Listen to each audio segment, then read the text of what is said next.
Um, you don't have to apologize for cooking. We Um, support it. you support it. It's better you than me. When it comes to questions, if you don't know what to ask, because that's a kind of a very broad ask, anything to do with nervous system regulation, whether it's specific practices or how to plug it into your day, or any kind of hangups you feel like you might be having with it, any blocks. We have a lot of clients that know that nervous system regulation is really excellent, but the actual act of like getting the thing moving can be pretty challenging.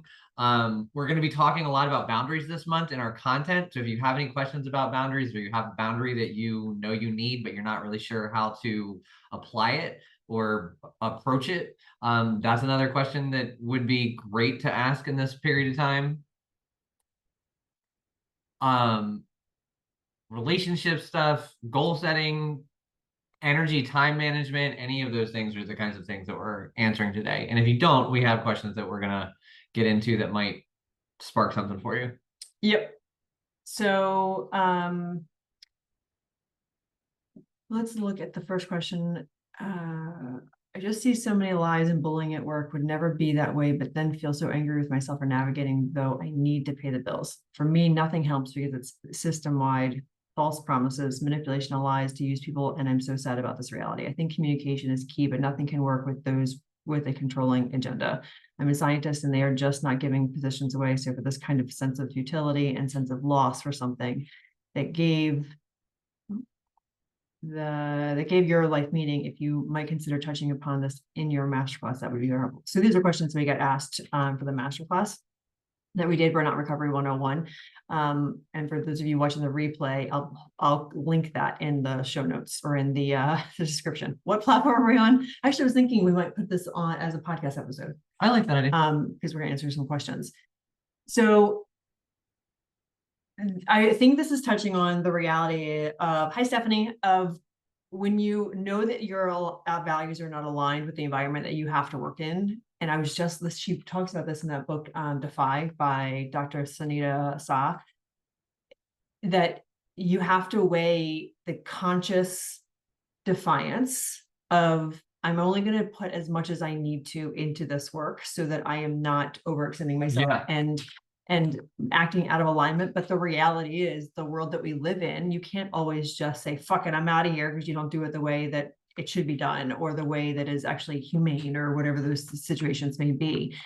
And so in these circumstances, when we work with clients, the agenda is harm reduction until you can find another option. So how can you reduce the impact, the negative impact of this experience in your life? And there can be big things and small things depending on what you've already done in this situation. But one of them is for sure recognizing where this perfectionism pattern of I need to do 100% my best 100% of the time is not necessarily beneficial for you to continue having this financial security that you may need and the credibility that you may need in that position. And this is a challenging thing to navigate because you don't always know that's what you're doing. I have struggled with this for years. And because Brandon's motto is do less.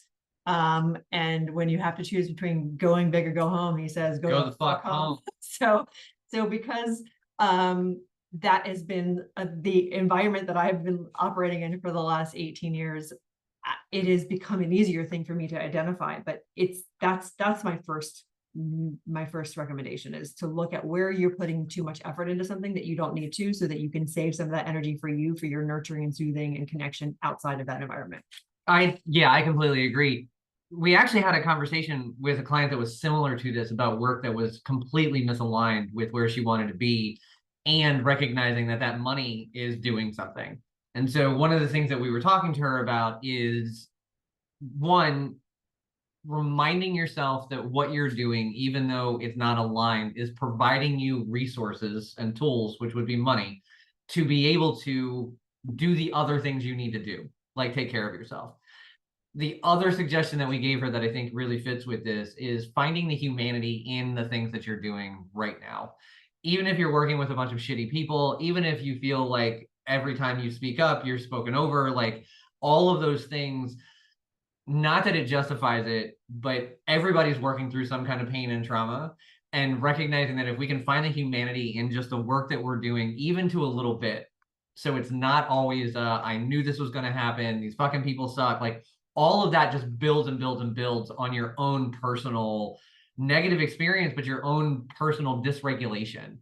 And so like I thought this was a really great turnaround that Tasha had for us a couple of years ago when we had hardly any money because we were so deeply in medical debt from all of the medical things that this family goes through.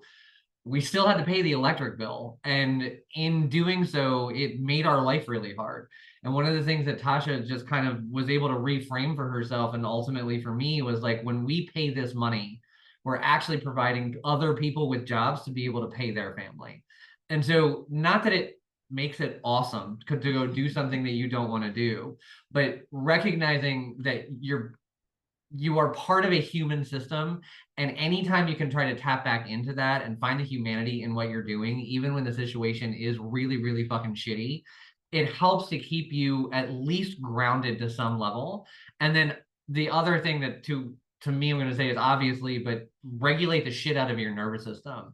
And I think when you're, especially when you're working in an environment that isn't conducive to who you are, where you want to go, or who you want to be. And you know a lot of experience with that. I had so much experience with that. And what I wish now is that I knew nervous system regulation was a thing then, because what I did instead was just get really mad all the time, and then about 45 minutes before I got to the job that I could not fucking stand, would just drive and cry, and not like from my chest, just pouring tears because my body was so scared, and that I was going to have to go into this environment that was literally rubbing up against every single one of my core values and was literally making my life absolutely awful.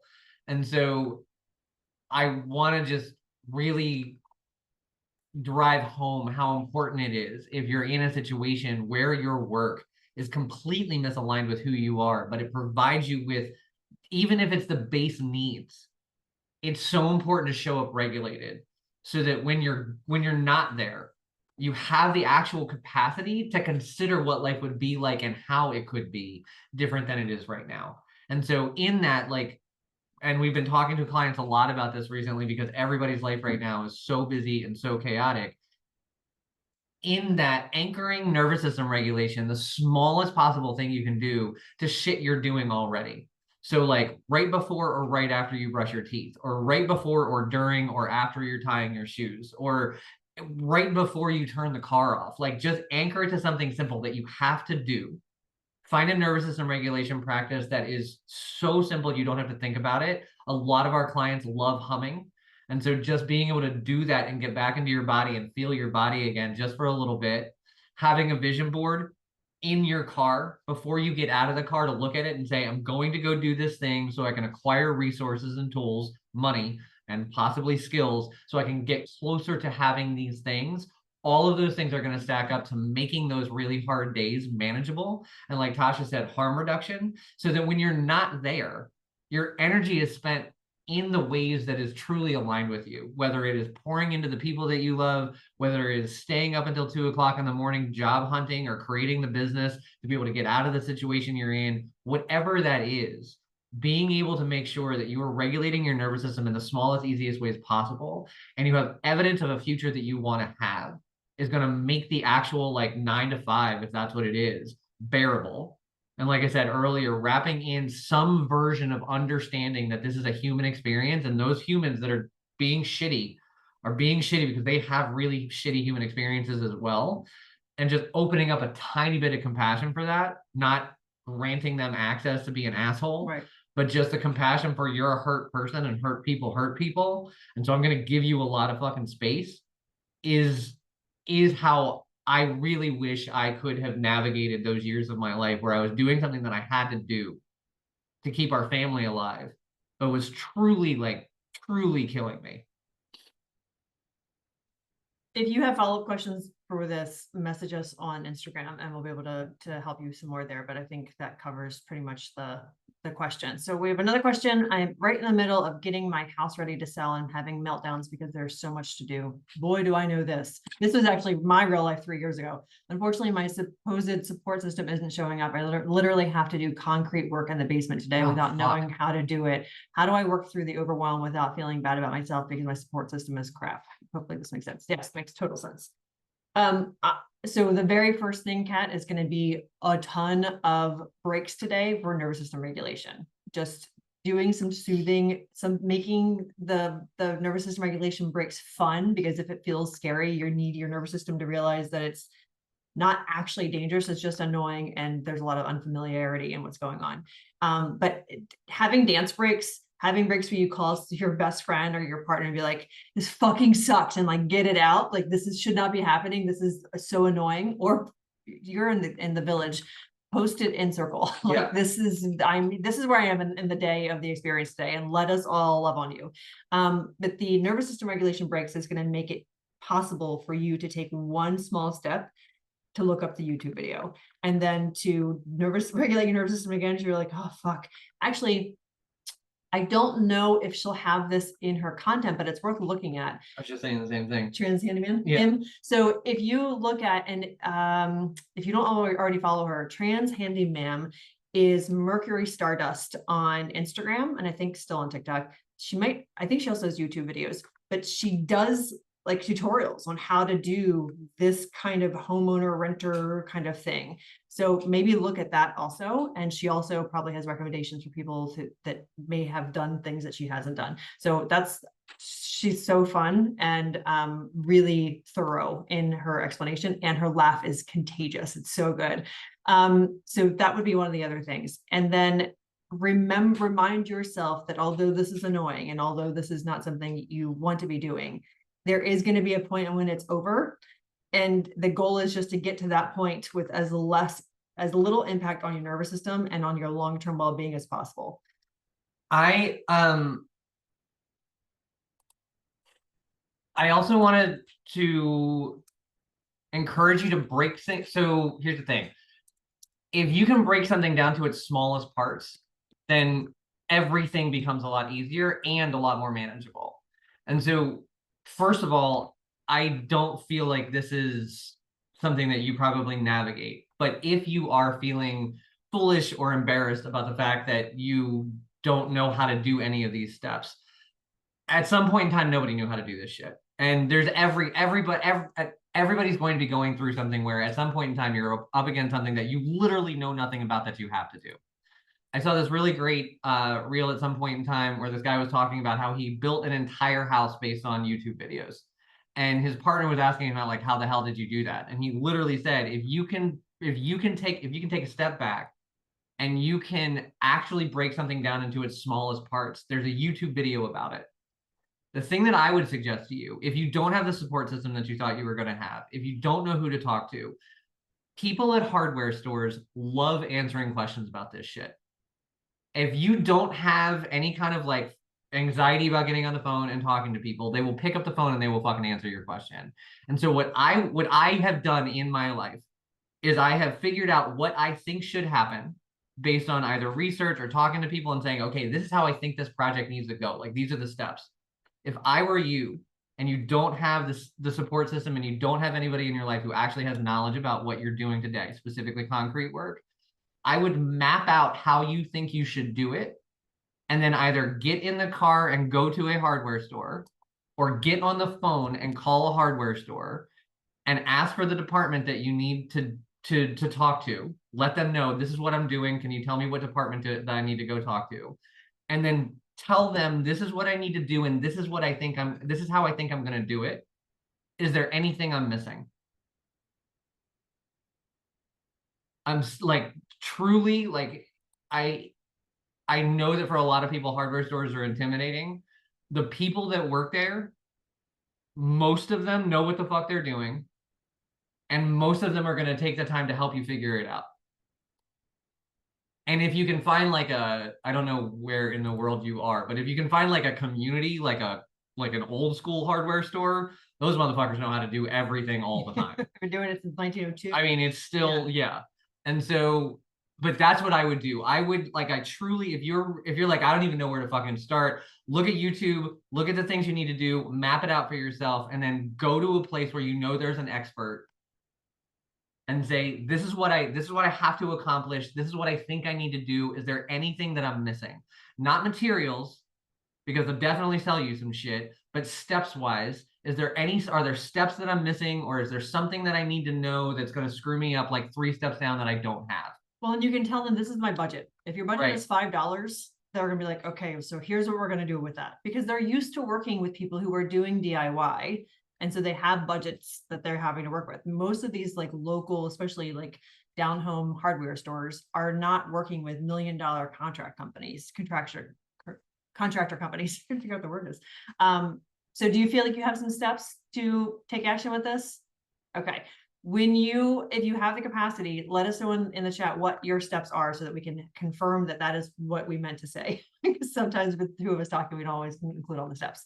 I also love Renee's suggestion, maybe bring a picture of the space you're working on. Yeah. And that will be able to help them say, okay, they may even say like, you don't even actually need to do X, Y, and Z, do this instead, which may change like the whole experience for you.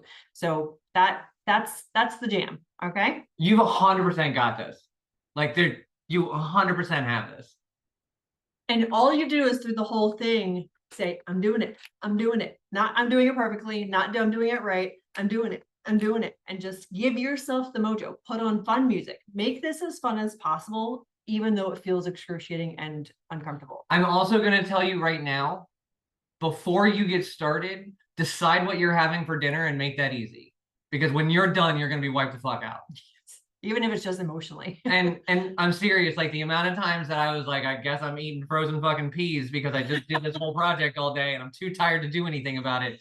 So make sure the other part of this that's really crucial is making sure you're taking care of your physical self so that your brain actually has all the juice it needs to work through something that you're nervous about and something that you've never done before.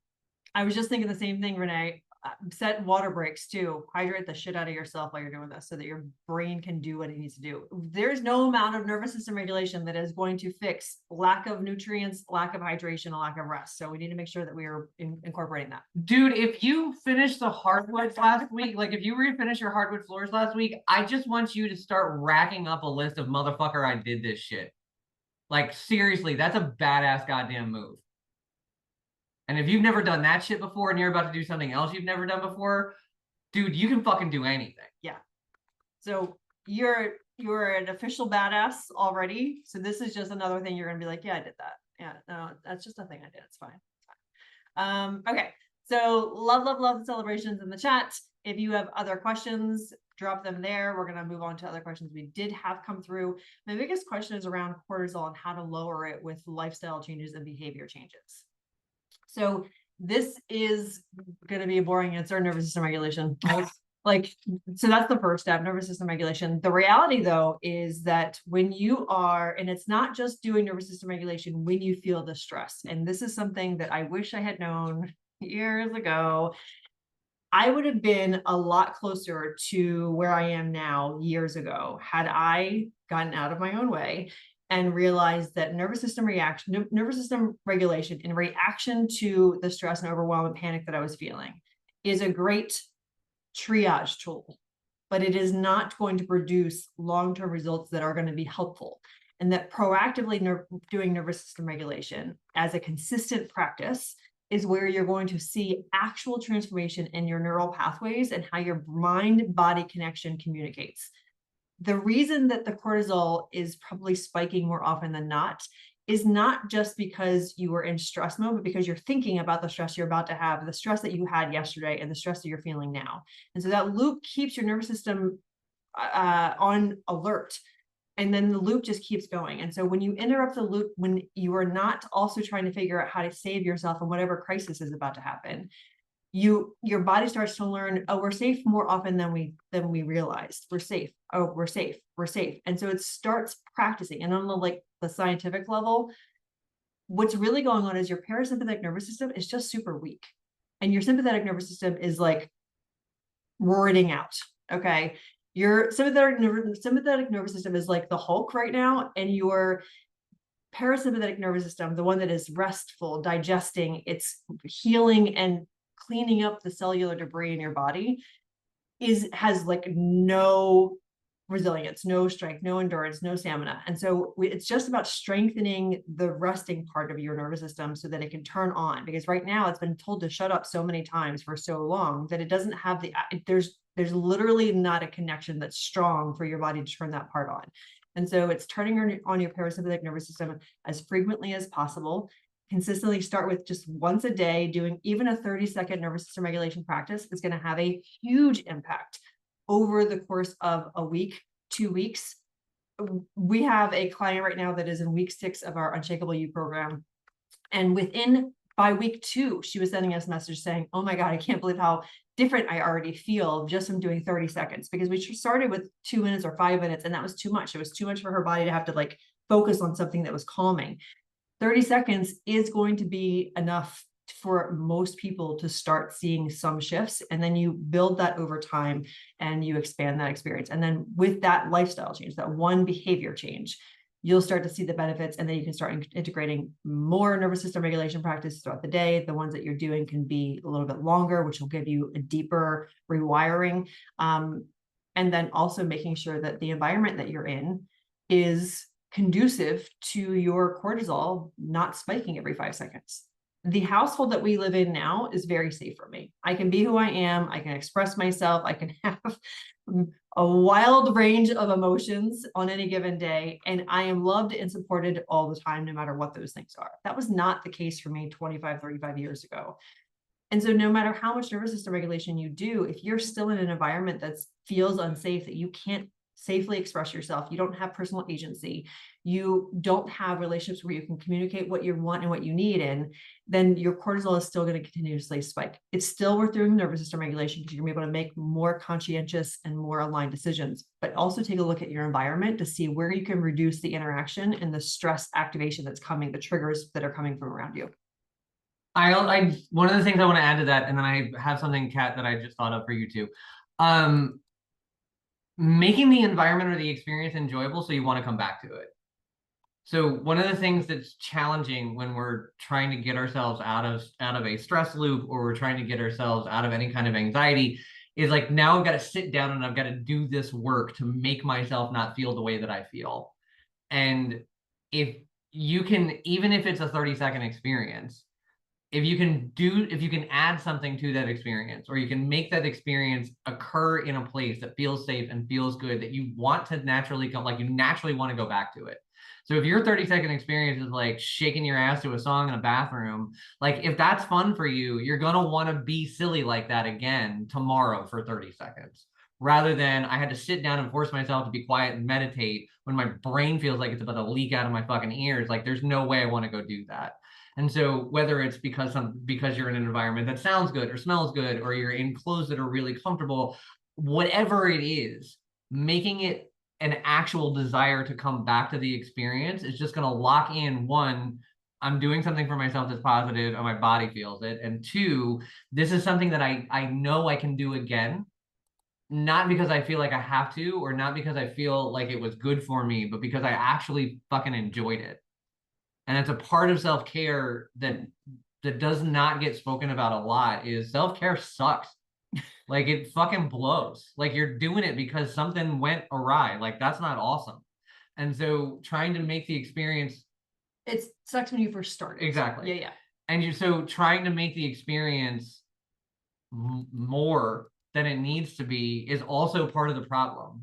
And so giving yourself permission to make something fucking fun or make something enjoyable in a sensory way is just going to lock in not only that this is good for me, but also this is an experience I'd like to have again, rather than an experience I have to do again. Really quickly, Kat, I just wanted to come back to our conversation with you. If you do end up calling a human that is a quote unquote expert, I want to encourage you to do something that I do in situations where I know nothing about what I'm doing, which is, one, I don't ever feel bad about taking notes in front of a person or on a phone.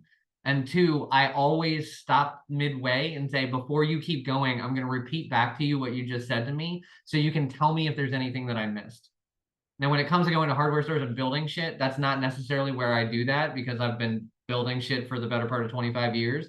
But anything with technology, anything, like fucking cell phones. Like if I'm on the phone with my cell phone carrier, the amount of times that I will politely stop someone and say, all right, before you keep going, I'm just going to repeat back to you what you said because I need to make sure I didn't miss anything. And it takes so much anxiety out of the process because I'm able to slow them down. But also when I'm off the phone, I don't worry about what I missed or if I forgot anything because I was so overwhelmed by just trying to consume all of it as they were talking. Because most of the people you're talking to know all the information. So they're not talking to you at a rate in which you can understand it. They're talking at a rate in which they understand it. And so just politely saying, I'm just going to stop you. So if I missed anything, you can check me on it. And that one for me is a really easy vocabulary to make it a collaboration rather than a dictation. And it gets them more invested in helping, in my experience, it gets them more invested in helping you because they understand that you're really trying to learn rather than just I've got to like vomit this information at this person. I just wanted to give that. In terms of learning styles, also, if it's more helpful for you to audio record that conversation, ask them if it's okay if you record it so that you can refer back to it later. So because like Brandon's an audio learner, whereas I need to be writing notes. Like I need, and like not notes. I need to write word for word exactly what you say. I need to stop at word 3 so I can write all those things down. And so just being aware of what your needs are and not being apologetic, like just saying like, do you mind if I record this? If that's something you think it would be beneficial. I wish I had done more of that when I was doing the house stuff by myself years ago. So yeah. Okay. So Katie says it sometimes feels like self-care is another effing thing to do. Yeah. Yeah. Yeah. Big time. And a lot of times for me, when I realize that's what's happening, I'm like, oh, I've leaned into the perfectionism version of me again. Like I'm checking this off the list. That's the thing I have to do rather than this is a gift I'm giving myself because I fucking deserve it. And so looking at the thing that I'm having to do, maybe I shouldn't do that thing if it feels like a to-do list. Yeah, exactly. That's a sign that you really need it. And maybe that it needs to be more fun than the thing that you had scheduled for yourself because I'm like, oh, another one of this. I don't want to do this. I'm like, you have other options, like thousands of other options to take care of yourself. So yeah, it's so relatable. Well, the thing that when that happens to me, because I'm not quiet about the fact that I don't want to do any of the shit that I have to do. And the thing that genuinely helps me is when I, like this morning, like I did not, just for a number of reasons, just didn't want to get out of bed and do the shit that I know does me well all day. The thing that I said to myself in bed that got me out of bed was new choices equal new results. And just that just that understanding of I'm not going to do something because I have to. I'm making a new choice so I can have a different result than what I've had, which is the whole fucking point. And so just keeping that in mind for me helps me a lot when I get in those ruts of like, I know that this is good for me, but I also fuck off and I'm going to go do something else instead because I'm in charge of me. And don't you tell me. Right. No matter who it is. Awesome. Okay. Any other questions? Drop them in. We're going to keep going with the questions we have until you will have some more questions. Also, don't forget, you can drop your wins in here so we can celebrate you. So if you haven't done that already, this is the time to do that. I'm burnt out by self-sacrificing by being a self-sacrificing yes man and not wanting to disappoint anyone. Will you go over tips on how to not be codependent with anyone and signs to look for? This is so there are many layers to this. So I think that what we'll try to do is give you some first steps because the codependency piece, when you have realized that you are in some version of codependence and you look around your life and you really look at all of the relationships, personally and professionally, it's on everything. Like it's on everything. And so that can be very overwhelming. The thing that you can I want to remind you of as you are seeing that is that one small change in how you react to the everything is going to be how you start having a different experience with being a self-sacrificing yes man and start gaining resilience to other people's disappointment. And this is the part that I feel like nobody talks about. I think to some degree, we all worry about disappointing other people, especially the people that we care about and that we want to trust us. We want their respect. We want them to think good things of us. The extent to which that number of people is, I think, is different from person to person. For a long time, it was anybody that I saw on the planet ever. They saw me, I wanted them to think positively about me, and I wanted them to have a good impression. And I would overperform to make sure that they saw me as a person that was enjoyable to be around, and they would have wanted to be friends with me, even if I didn't like them. Even if I didn't like them. You took in a lot of strays. I did take a lot of strays. It was a lot. And Brandon does not do that. No. And so it was helpful to see the other options. So one of the things that I want to invite you to consider is, when you are finding yourself in these codependent patterns, looking for the people in your life, and there probably won't be many initially. I want to tell you that, because codependent people are not people interdependent people want to hang out with, because there's too much. But looking for examples of interdependent people can help you see, oh, they didn't choose this and they felt very confident saying, no, I won't be able to help you with that, but thank you anyway. Or they'll be able to say, I can't do it this day, but I can do it on this day. These little micro decisions where we are yesing all the time. Yes, sir. Yes, ma'am. Yes, I can do it. No, I'll take on more. I'll be on the board. I'll be on that board. I'll take care of that for you. I will lead this project instead of just giving you my one, aspect of helping.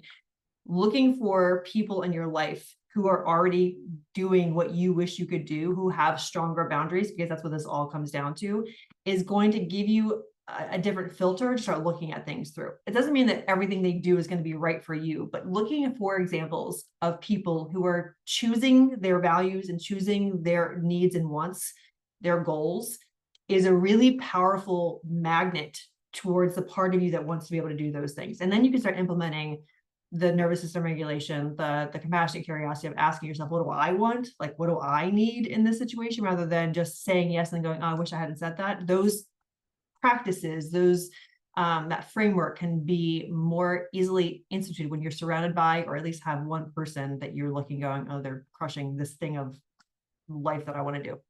I think also it's important to acknowledge that like this comes from anxiety and a fear of loss. Like the reason why we say yes all the time is because we're worried about losing shit.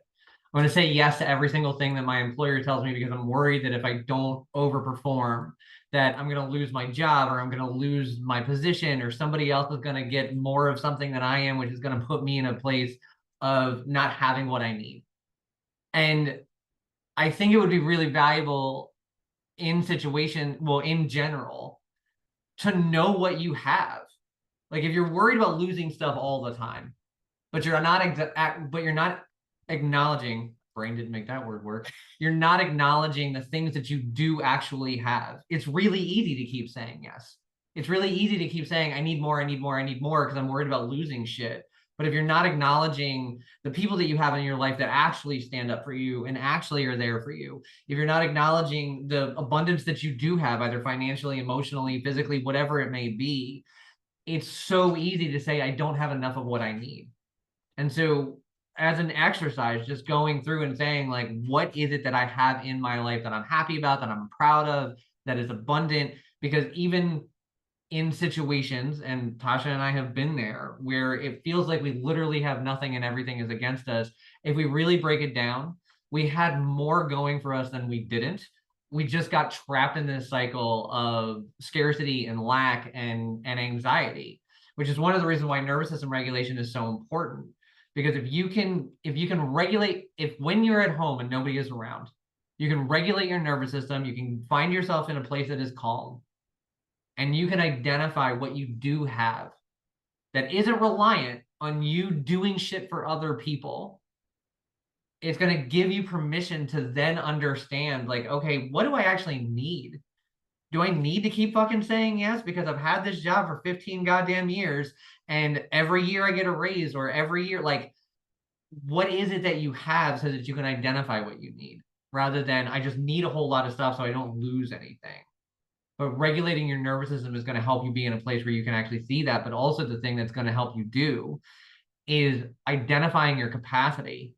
If you're really honest with yourself about what your capacity is, it's going to be hard to say yes to everything. And the boundary may be learning how to say yes and. Like, yes, I want to help you, and I think this other person might be more suited for this than I am because I've got these 40 other things going on. Or, yeah, I understand what you need, and maybe go do it over here. Like, yeah, go ahead. Well, I just, we're putting this together now. We have a masterclass coming up about this specifically because who not wanting to just disappoint anyone is a lot of fucking people. Yeah. But the idea of who cares if you disappoint anybody at all is not also effective. Right. Like that's not how humans work. And we've been conditioned to believe this capitalistic, pull yourself up by your bootstraps, you should be able to do it by yourself concept, which is completely false and not at all aligned with our community and our values, but also not aligned with how an actual human being works.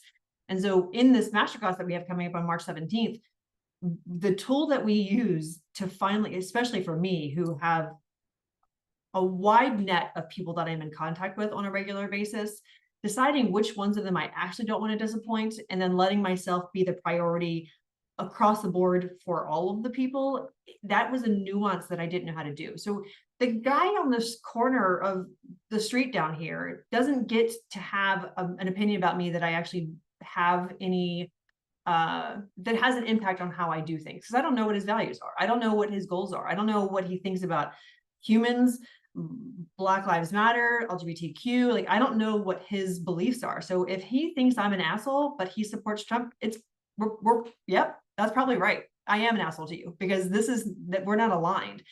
Knowing who in your life and who in your personal and professional life is worthy of and has met the eligibility requirements to get your give a fuck is a superpower coming out of codependency. Superpower.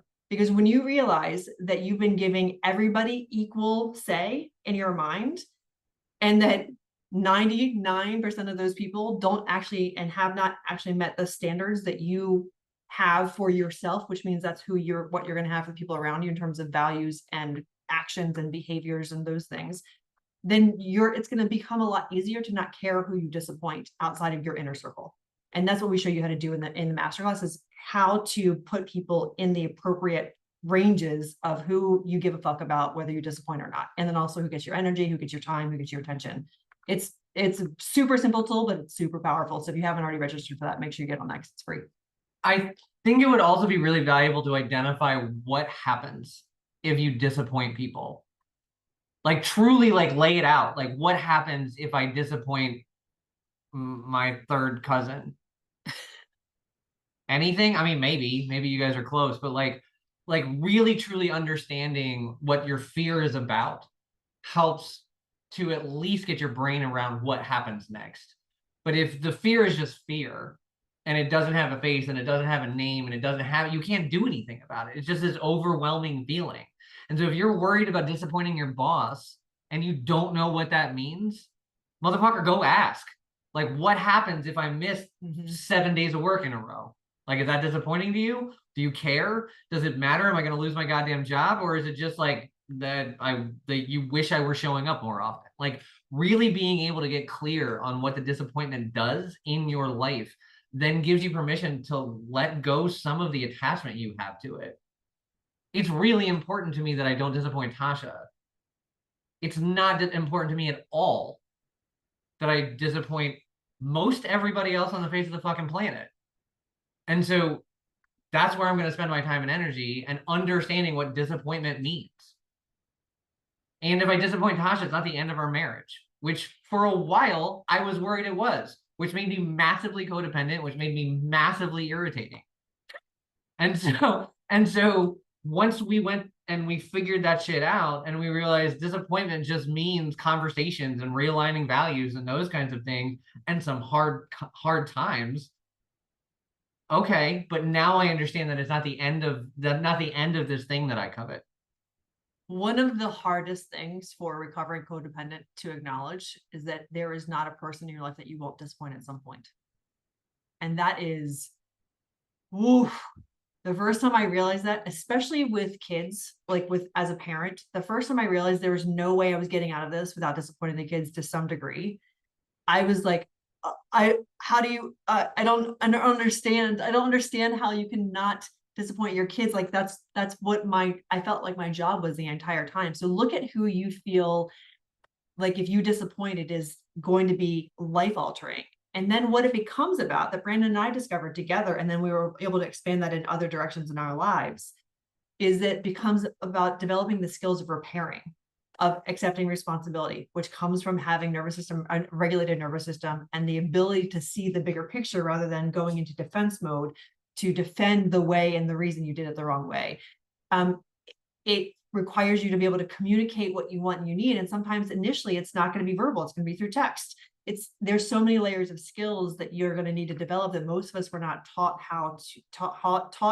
to have, or that they even existed by the modeling that we had in our caregiver relationships and a professional, like initial professional jobs.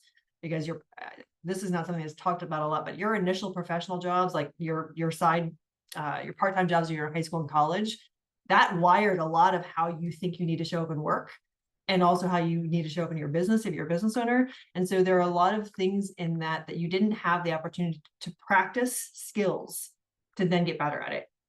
We have been practicing seeing things and not saying them about each other when we notice each other is dysregulated or some other shit's going on, being told, hey, just so you know, what's happening right now is coming from dysregulation, being able to hold that space for it, and then having the conversation like, I told you this thing, you're disappointed, this is I'm sorry, like, and being able to apologize without excuses or over explaining. Like, there's so many layers of that skill.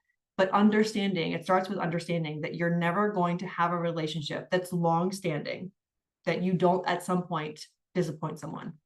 And having compassion for yourself in that human experience can go a long way to remove yourself from this fear of not wanting to disappoint anyone. Something else I want to talk about codependency that I also don't think it's talked about a lot. We have to do another course on that. Yeah. It's been a long time since we did that one. People are going to disappoint you. And one of the things that's tricky about codependency is when you say out loud the thing that lets the person know that you're codependent with, that they have disappointed you, you're going to see it on their face. And you're not going to want to let that, it's not going to feel good to let them experience that emotion, which is really challenging, which is why nervous system regulation is so important. I never want to see Tasha experience what she experiences when she recognizes she has in some way disappointed me. It's murder. I fucking hate it. It makes me feel horrible. Like, it makes me feel horrible that I brought it up. But the reality is that's a cycle that if we don't break it, both of us are just going to keep playing into that, and it's going to turn into something bigger and bigger and bigger. And so recognizing, like Tasha said, not only are you going to disappoint people, which blows, but people that you deeply care about, that you're codependent with in this moment, are going to disappoint you. And you're going to have to sit with that experience and realize that, one, you haven't done anything horrible to them. You're giving the relationship an opportunity to grow. But also, in order for the codependency to stop, we have to acknowledge these moments. And it makes both people uncomfortable. One of the things we talk about in boundaries all the time is boundaries aren't punishment. It's not, I'm doing this to you, I need this for myself. But it feels like that on the receiving end, right, which is why it feels so complicated, which is why it is so complicated. And the same thing goes with any kind of codependency. When you acknowledge, one, we're in a codependent relationship, and two, I have said to you something that is true for me, but it makes you feel bad. Like, it brings up bad feelings for you. I've got to sit with that, because this is part of the process of getting out of it. I hate telling Tasha shit she doesn't want to hear. It breaks my fucking heart. But in order to be able to grow through it, we both need to acknowledge a thing happened so that we can understand, okay, now that happened, what do we do next? That's probably one of our biggest hurdles in our relationship. Sucks. Yeah, it was. Like, it really, truly was. It still sucks to do, just so we're clear. Yeah, and it was a thing that made it hard to say this is rubbing up against my core values, because I do care very much about you never feeling bad. But one, that's not my responsibility, and two, there's nothing I can do about that, because if you feel bad right now, but I don't say anything about it, and I feel bad, then we're just both feeling bad and then pointing that at each other. Man, those first couple times, it felt like I got punched in the throat. It's such a bitch. Yeah. Thank you for saying that, Renee. I had everything lined up, but one link was not correct. So it is now fixed. So you'll be able to register for that masterclass for free. So thank you for letting me know. By the way, if you're watching this and there's ever a link that doesn't look like I said it's going to, I am really good at about 5 things. Tech is not one of them. If you want to talk about relationship patterns and recovery and trauma and neuroscience, I'm there. If you want me to talk about how to connect one fucking link to another thing, that is not my jam. I'm working real hard to learn how to get better at it, but I still somehow do not crush that. Becca, I just wanted to say hi. Yeah. Practice low stakes is such a gift. Yes, low stakes, low metrics. And knowing what that is one of the reasons that the village is so powerful, because every call we're having some version of that conversation. Like, what is the low stakes, low metrics of getting yourself to do the small thing that's going to lead to a big impact? And we didn't actually do a village 5-minute pitch in this yet, so we're going to do it real quick. The Village is our burnout recovery and perfectionism healing membership program. It's been around for several years now. It is where we guide our community members from the initial stages of burnout. Also, some members join when they are in full shutdown burnout, and we get your nervous system stabilized and then build the skills that you were not able to build because you were in perfectionism patterns, because your nervous system was stuck in dysregulation, procrastination, people pleasing. Hyperproductivity mode is a huge theme for our community. And then we stabilize your nervous system, build skills for boundaries, build skills for practicing so you can learn those things. And every month we have 2 Q&A calls that are very similar to this. We have an online community that's private and a full library of trauma-informed master classes for your educational needs. If you're a nerdy learner like I am, that'll be somewhere where you spend some time. Anything else about the Village? No. Great. So if you have questions about the Village, feel free to message us. There's also a link to join us in the description. I'm going to set show notes again. I really talked myself out of feeling disappointed because it makes me feel so bad. Dang, I know. Both being disappointed by someone and also disappointing someone. There's nothing good feeling in that experience, except I will tell you, one of the things, and I was thinking about this last night, actually, our kids are like launching into their lives. And over the last 2 years, we've been having a lot of hard conversations about our healing journey, their healing journey from their own trauma when they were kids. And the more we have these conversations and the more I have experienced in my nervous system that the kids, although maybe disappointed, are fine. They don't hate me. They're not secretly having a voodoo doll and stabbing it while I'm not around because I've ruined their lives somehow by disappointing them. The easier it is to bring up the hard conversations to talk about how to avoid being disappointed, because disappointment comes from expectations not being met. And so when we are clear about our expectations in relationships, clear about what our needs and our wants are, clear about our values, and then also getting clear when values don't align, because they're not always going to align with every single person in your life, in your circle.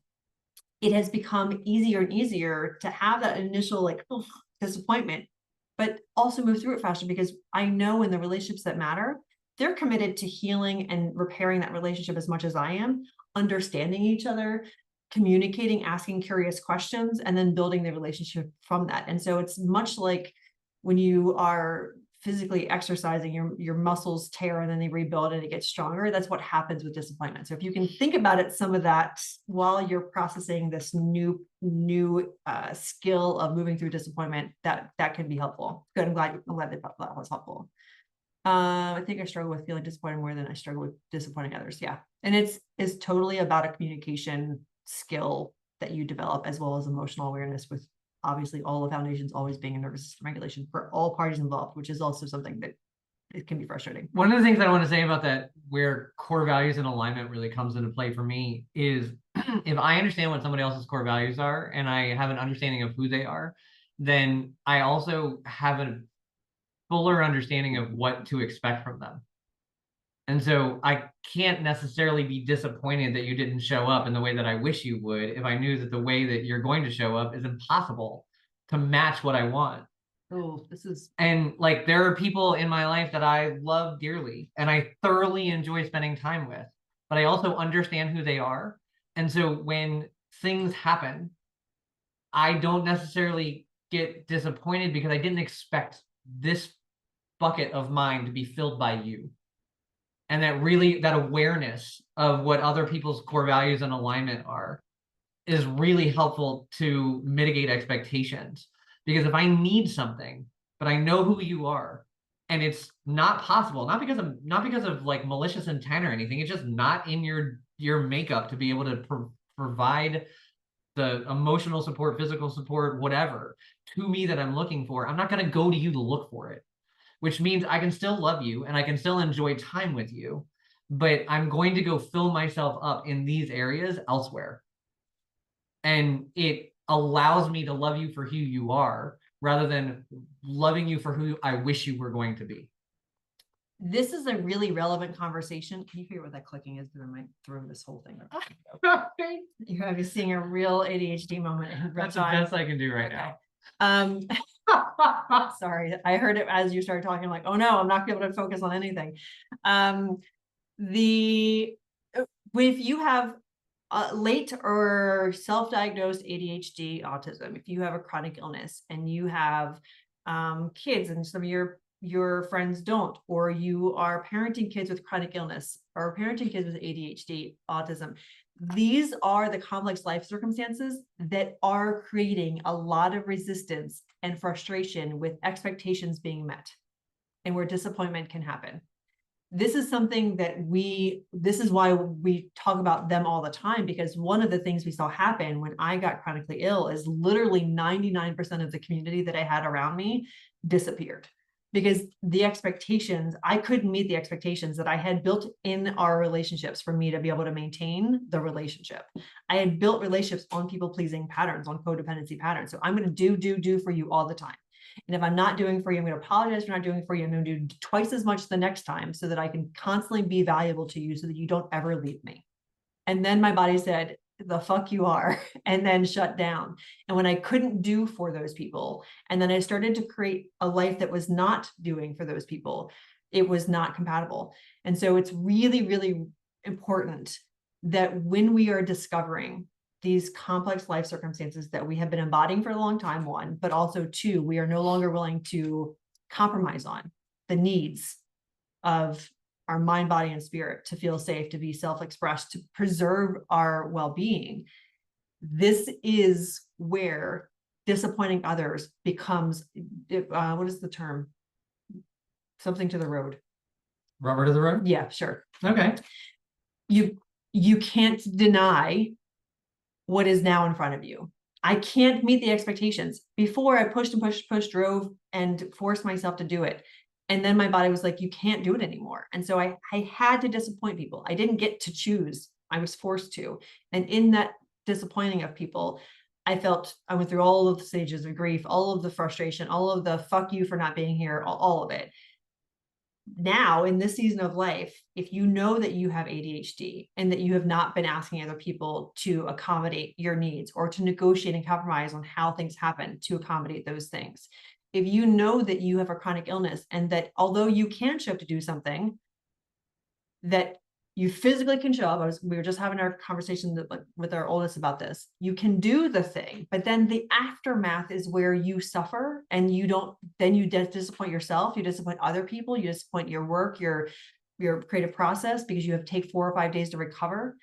That is where we have to start making changes. That is where you will have to face these conversations of disappointment. And that comes from setting new expectations. You can only do that when you know what you need and what you want. And that comes from being regulated. And that's why that's the first step of our framework, always nervous system regulation, so that you can actually see the full picture. And then in the compassionate curiosity, which is step 2, you're looking and asking, what do I want and what do I need? And in that, what do I need to support my ADHD patterns? What do I need to support my luteal phase during perimenopause while I'm parenting, while I also have ADHD? What do I need to be a good partner? What do I need to be a good parent of a kid who has chronic illness? What do I need to be a parent who is a kid of a trans kid?